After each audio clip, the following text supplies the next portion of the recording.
अस्सलाम वालेकुम स्टूडेंट्स, उम्मीद करता हूँ आप सब खैरियत से होंगे।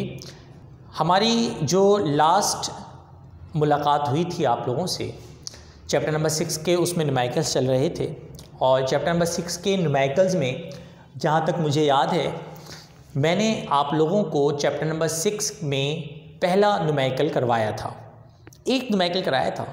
उसके बाद मैंने कुछ न्यूमेरिकल्स आपको होमवर्क दे दिए थे और मैंने कहा था रिलैक्स होकर घर पे कर लीजिएगा और जो पीडीएफ मैंने आप लोगों को प्रोवाइड की हुई है न्यूमेरिकल शीट की, उनसे आप लोग न्यूमेरिकल्स कर रहे थे। हमारे पास जो न्यूमेरिकल्स थे बहुत आसान न्यूमेरिकल थे, लेकिन आज मैं जो न्यूमेरिकल आपको करवाने जा रहा हूँ उससे पहले मैं आपको एक फार्मूला बताना चाहता हूँ और वो फार्मूला बताने के बाद आप कहेंगे कि सर प्लीज़ हमें इतने आसान फार्मूलाज नहीं बताया करें, हमें शर्म आती है आपसे इस तरह की चीज़ें पढ़ते हुए। क्या आप तमाम बच्चे जानते हैं कि F इजिकल टू होता है G M1 M2 upon R square. तो यकीनन आप तमाम के तमाम बच्चे कहेंगे कि जी सर बिल्कुल ऐसा ही है, हमें कोई एतराज़ नहीं है। और वो ये कि F वाकई में आपकी बात बिल्कुल सही है कि F बराबर होता है G M1 M2 upon R square के। अच्छा, अब इसमें जो G की वैल्यू होती है वो वैसे कांस्टेंट होती है। अब इमेजिन कर लो कि आपको M1 दे दें, M2 दे दें और R दे दें, M1 दे दें, M2 दे दें और R दे दें और आपसे बोलें कि भाई साहब आप F की वैल्यू निकालो, तो आप आसानी निकाल सकते हो।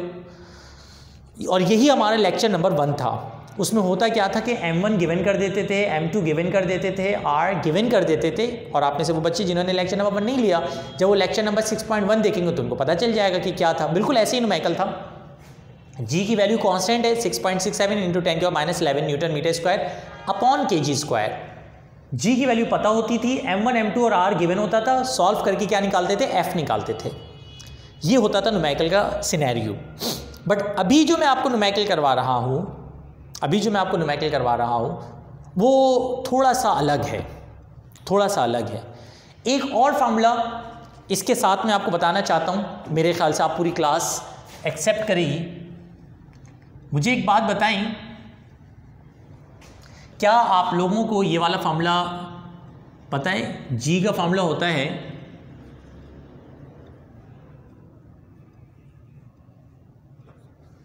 और इसकी तो मैंने टेक्निक भी बताई है आप लोगों को कि G इजिकल टू G अम्मी R square.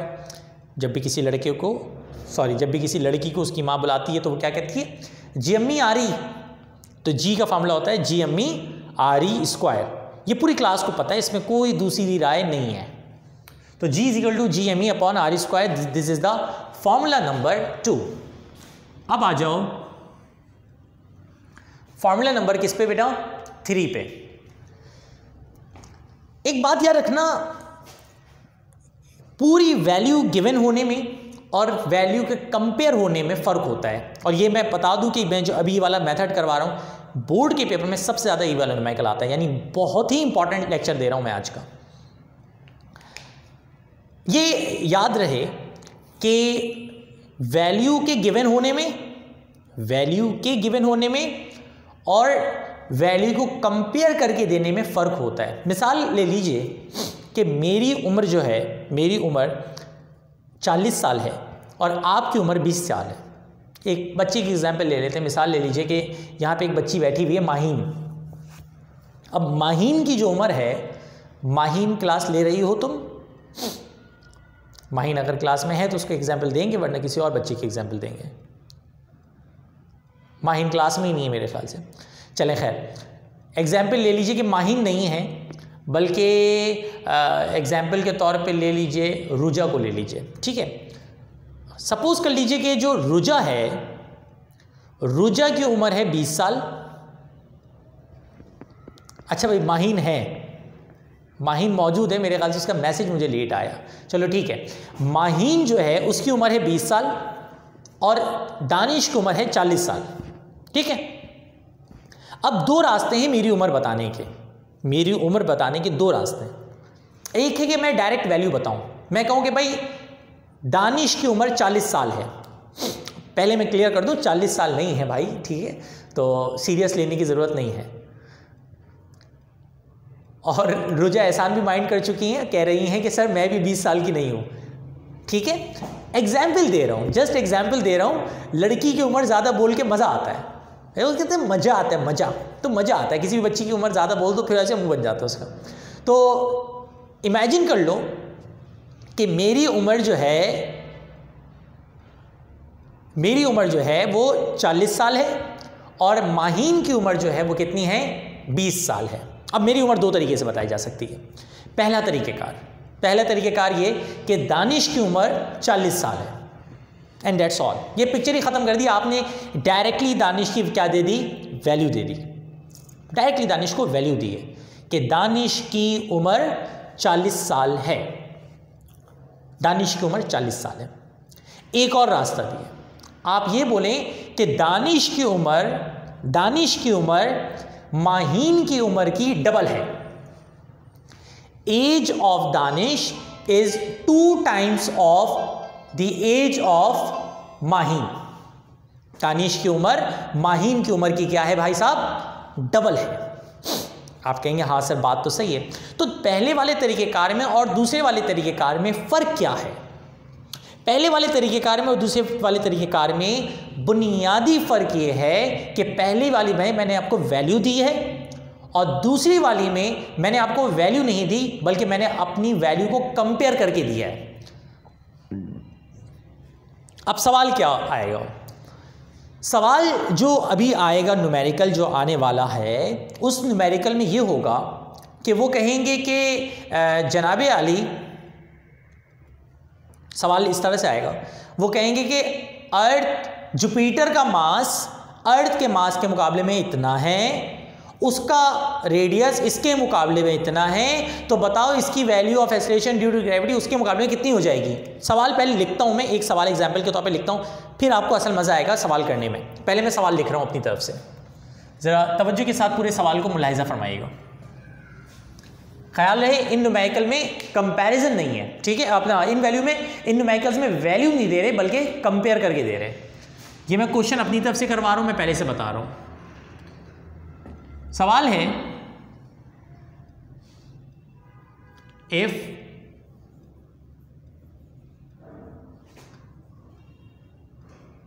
mass of a planet is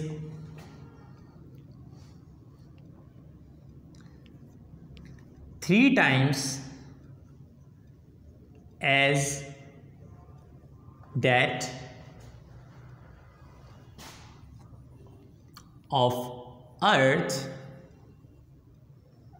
and its radius is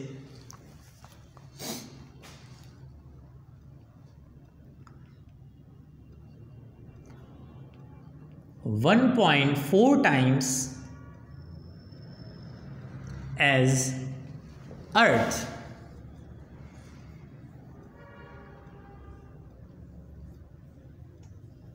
What will be the value of acceleration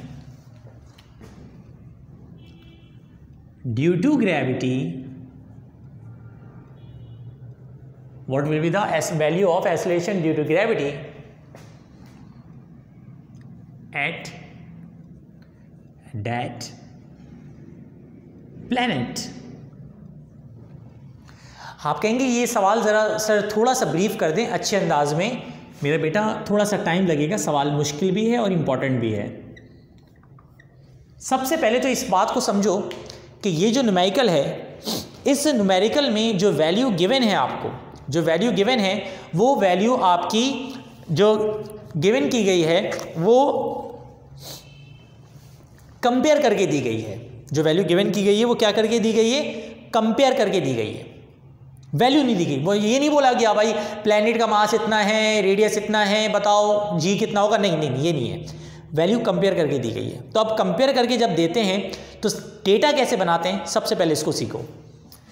वो क्या कह रहे हैं, if the mass of planet is 3 times as that of earth. तो देखो क्या लिखेंगे हम लिखेंगे mass of planet is 3 times of mass of earth. Mass of planet is 3 times of mass of earth. Planet का मास 3 टाइम्स है अर्थ के मास के मुकाबले में, ठीक है। Mass of planet is 3 times as that of earth and its radius is 1.4 times, और planet का radius is 1.4 times as that of earth. And उसका जो रेडियस है वो अर्थ के मुकाबले में कितने टाइम्स है, 1.4 टाइम्स है। पहले बताओ ये 2 लाइनें समझ में आ गई हैं। मास of planet is 3 times of mass of earth and radius of planet is 1.4 times of radius of earth. ये 2 लाइनें समझ में आ गई पूरी क्लास को। आप कहेंगे जी सर बिल्कुल समझ में आ गई हैं। अब क्या कह रहे हैं ज़रा सुनिएगा। वो कह रहे हैं what will be the value of G at that planet. बताओ उस प्लैनेट पे जी की वैल्यू क्या हो जाएगी। बताओ जी की वैल्यू उस प्लैनेट पे क्या हो जाएगी। ये हमारा क्वेश्चन है या फिर ये हमारा सवाल है। अब इस सवाल में सबसे पहला और सबसे इंपॉर्टेंट काम जो है वो है डेटा बनाना, जो कि हम बना चुके हैं। अब आइए हम अगला स्टेप करते हैं, और अगला स्टेप जो है हमारा वो है सॉल्यूशन का।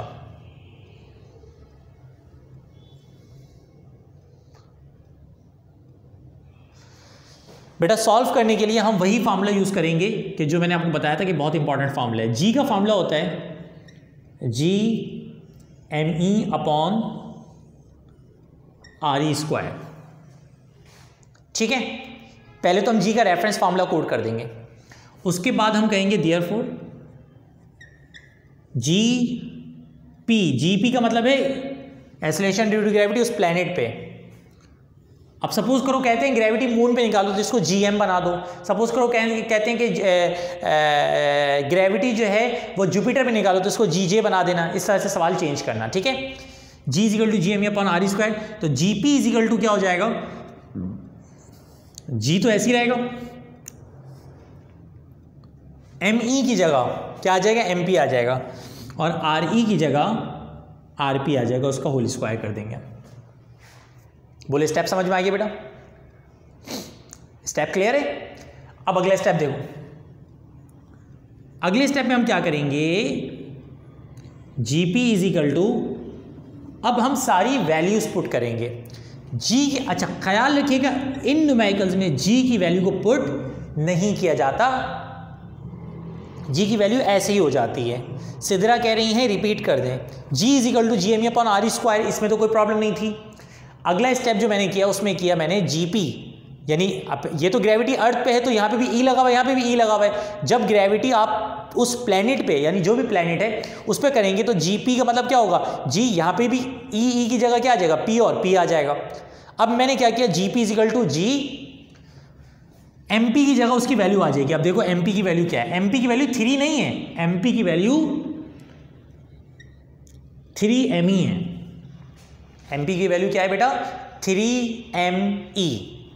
और इसी तरीके से RP की वैल्यू जो है वो क्या है, सॉरी RP की वैल्यू क्या है, 1.4 RE का होल स्क्वायर। मुझे जल्दी से बताओ यहां तक के स्टेप्स समझ में आ गए हैं मैंने क्या किया है। स्टूडेंट्स यहां तक के स्टेप्स क्लियर हैं? कोई स्टूडेंट जिसे क्लियर ना हो तो बात कर सकता है मुझसे। पूरी क्लास कह रही है सही है सर। आगे बढ़ जाते हैं स्टूडेंट्स। इसके बाद हम करेंगे इसको अरेंज। बनेगा GP is equal to, GP is equal to 3GME और यहाँ पे आ जाएगा 1.4 का whole square into RE square. ये देखो, ये स्क्वायर 1.4 पे भी आ जाएगा, ये स्क्वायर RE पे भी आ जाएगा। मेरे ख्याल से स्टेप क्लियर है, मुश्किल नहीं है। ठीक है, दूसरा रिपीट कर दूंगा मैं। क्लियर हो गया ये? अब आप तमाम बच्चे कैलकुलेटर निकालें और अगले स्टेप में कर रहा हूं। GP इज इक्वल टू 1.4 का स्क्वायर कर दो। 1.4 का स्क्वायर करोगे कितना आ रहा है? 1.96। तो ये बन जाएगा 3 ME और इधर आ जाएगा 1.96 और GME और यहाँ पे आ जाएगा RE स्क्वायर। बोलो क्लियर है यहाँ तक?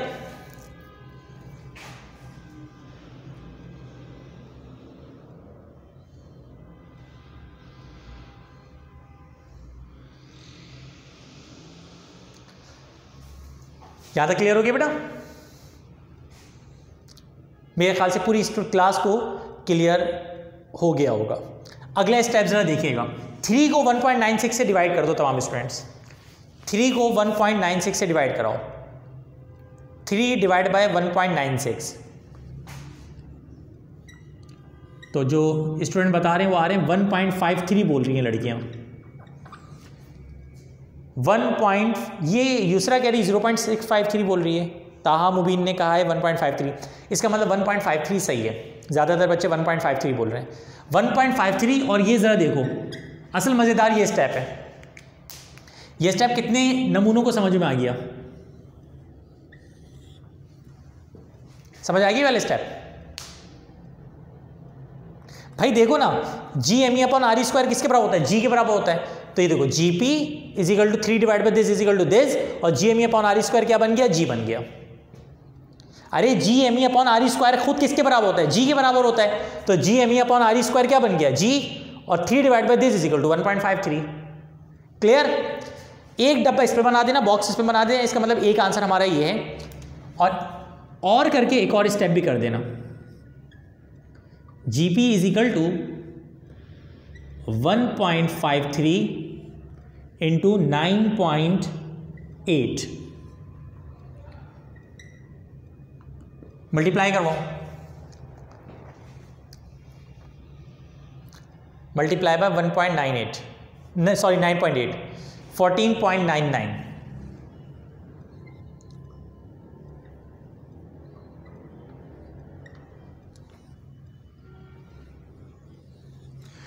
और हमारा ये आंसर आ गया। अच्छा, इस टॉपिक में या इस लेक्चर में हमने क्या सीखा? मैं आपको एक आपस की बात बताऊं, इस न्यूमेरिकल में आपको 30% सिर्फ समझ में आया होगा।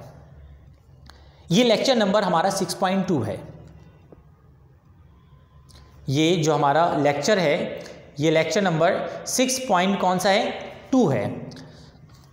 लेक्चर नंबर 6.2 के बाद मैं आपको 6.3 में उस वक्त जाइएगा, डायरेक्ट मत जाइएगा, मशवरा है। 6.3 में कल क्लास से पहले कोशिश है कि अपलोड कर दूं, बट मैं 6.2 के बाद आपको, जो बच्चे इस वीडियो को YouTube पे देख रहे हैं उनके लिए मैंने डिस्क्रिप्शन में PDF का लिंक सेंड कर दिया है, वहाँ से PDF डाउनलोड कर सकते हैं। और हमारे जो डायरेक्ट स्टूडेंट हैं, जो मेरे रजिस्टर्ड स्टूडेंट्स हैं, कि जो क्लास का पार्ट हैं, आप लोगों के पास तो मेरे ख्याल से सबके पास PDF मौजूद है, और अगर नहीं है तो आप अपने कॉलेज या कोचिंग से हासिल कर सकते हैं। अब आप तमाम बच्चों की जिम्मेदारी ये है कि जो मैं न्यूमेरिकल दे रहा हूँ करने के लिए, उसे गलत करो, ट्राई ज़रूर करना, ट्राई ज़रूर करना। कौन कौन से न्यूमेरिकल दे रहा हूँ करने के लिए ज़रा सुनो। किसी बच्चे के पास मेरी PDF मौजूद है? किसी बच्चे के पास मेरी PDF मौजूद है इस वक्त?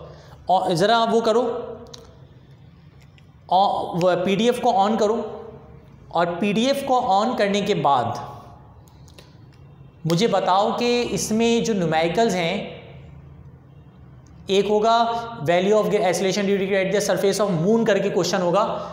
1A 1B 1C 1D कितने न्यूमेरिकल हैं? 1A करके जो न्यूमेरिकल हैं वो कितने सारे हैं? नंबरिंग बता दो। जो टॉपिक नंबर 2 स्टार्ट हो रहा है उसकी नंबरिंग बता दो मुझे। एग्जैक्टली नंबरिंग याद नहीं है। 6 पार्ट हैं। 1.53 कैसे आया बेटा? 3 को 1.96 से डिवाइड कराओ, 1.53 आ जाएगा। 1F तक है, 1F तक है। अब सुनो, 1A, 1B, 1C, 1D, 1E और 1F, 6 पार्ट हैं। इन 6 के 6 पार्ट को ट्राई कर लेना, जस्ट सिर्फ ट्राई कर लेना। मेरा मशवरा है, मुझे पता है बहुत अच्छा समझ में नहीं आया होगा, ट्राई कर लेना। मैं आपको यकीन दिलाता हूं गलत करोगे आप, गलत करोगे, बहुत सारे क्वेश्चंस गलत हो जाएंगे आपसे, लेकिन ट्राई करने के बाद गलत करके बहुत सारे क्वेश्चन सही भी होंगे, कुछ गलत होंगे।